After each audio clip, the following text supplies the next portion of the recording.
Selamat pagi anak-anak, salam sejahtera untuk kita semua pada pagi hari ini. Bapak berharap kalian dalam keadaan kondisi sehat dan bugar untuk mengikuti mata pelajaran kita pada pagi hari ini. Sebelumnya Bapak mengingatkan kepada kalian untuk tetap menjaga jarak, tetap mencuci tangan, tetap memakai masker untuk menghindari diri dari serangan-serangan penyakit, khususnya pada saat ini lagi pandemi COVID-19. Jadi Bapak berharap kalian patuhi protokolnya. Ya. Nah, baik, pagi hari ini kita akan memasuki materi kita, ya, materi atletik, khususnya pembelajaran ya atletik melalui jalan cepat.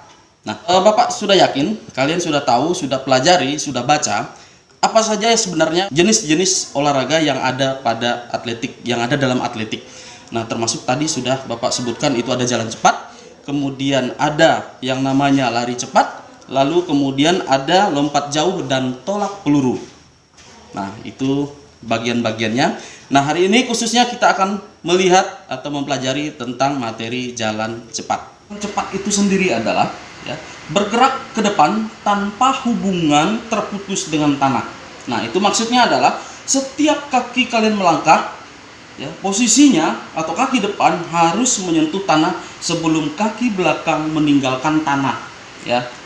Nah, saat melangkah satu kaki harus berada di tanah. Maka kaki tersebut harus lurus dan lutut tidak bengkok dan tumpuan kaki dalam keadaan posisi tegak lurus. Nah, ini berbeda sekali dengan lari, ya. Jalan dengan lari itu sangat berbeda karena jalan tadi sudah disebutkan bahwa tanpa terputus hubungannya, ya, langkahan kaki itu dengan tanah. Kalau lari itu kaki itu akan melayang, ya, posisinya melayang. Beberapa teknik tahapan dalam pelajaran, ya, dalam mempelajari jalan cepat. Pertama itu ada start, ya, posisi start. Nah, posisi start itu bagaimana? Kita akan lihat bersama-sama. Start itu menggunakan start berdiri, ya. Karena dalam jalan cepat tidak mempunyai pengaruh yang berarti, maka tidak perlu ada teknik khusus yang perlu dipelajari seperti mungkin lari jarak pendek. Itu ada berbagai macam startnya, ada 3 kalau lari jarak pendek. Nah, untuk jalan cepat sendiri itu tidak perlu teknik khusus. Nah, sikap start yang lazim digunakan ada pada aba-aba. Nah, itu pertama bersedia.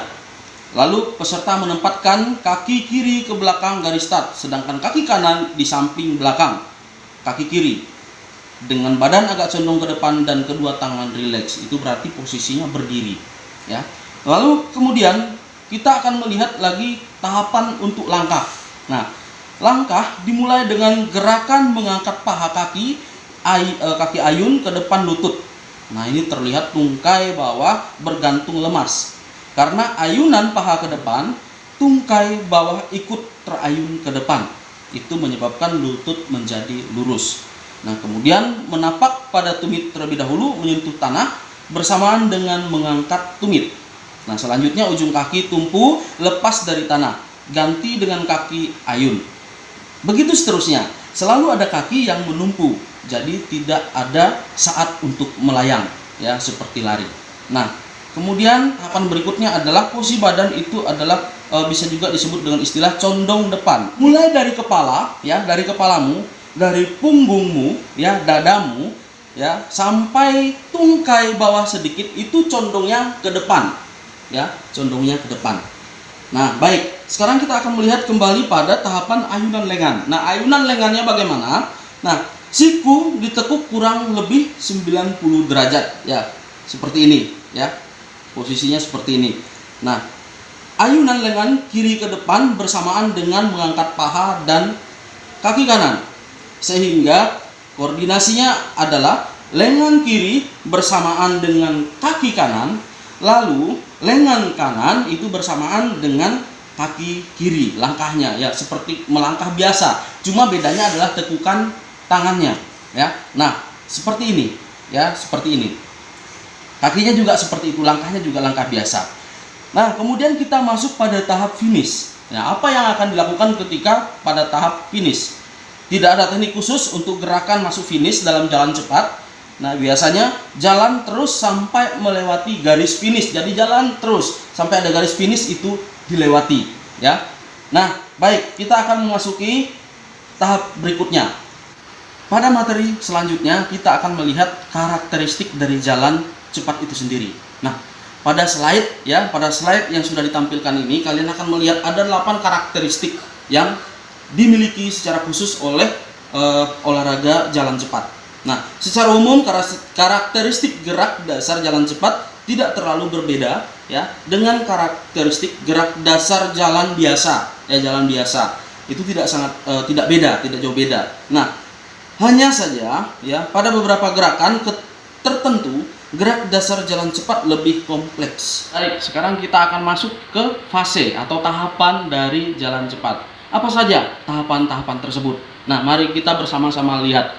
Nah, yang pertama, fase tumpuan dua kaki.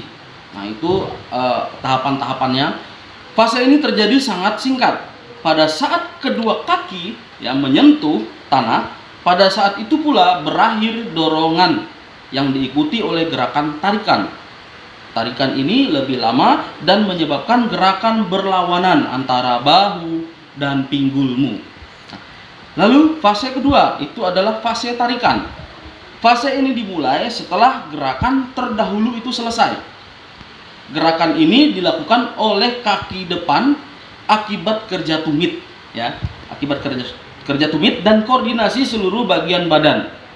Gerakan ini selesai apabila badan berada di atas kaki penopang. Lalu yang ketiga, fase relaksasi. Fase ini berada antara selesainya fase tarikan dan awal dari fase dorongan kaki. Nah, pinggang ada pada bidang yang sama dengan bahumu ya, dengan bahumu. Lalu lengan vertikal dan paralel di samping badan ya, seperti ini ya. Ini fasenya untuk relaksasinya. Nah, lalu yang keempat, fase dorongan. Fase ini dilakukan apabila fase terdahulu selesai dan bila titik pusat reaktivasi badan mengambil alih kaki tumpu. Ya, itu tadi beberapa penjelasan terkait dengan beberapa teknik, beberapa cara atau beberapa tahapan dari proses latihan jalan cepat. Silakan kalian mencoba, silakan kalian mencari referensi selain yang Bapak sampaikan pada pagi hari ini. Ya, kalian boleh bebas mencari dari majalah lain, ya, atau dari buku-buku lain, atau kalian bisa browsing internet untuk mencari bahannya atau untuk mencari tambahan-tambahan tekniknya yang baru. Baik anak-anak, selamat pagi semua. Kita akhiri pelajaran kita pagi hari ini. Bapak tetap mengingatkan kalian untuk tetap menjaga jarak, tetap kalian rajin mencuci tangan, tetap menggunakan masker, lindungi dirimu, lindungi orang-orang yang kamu cintai. Baik, selamat pagi.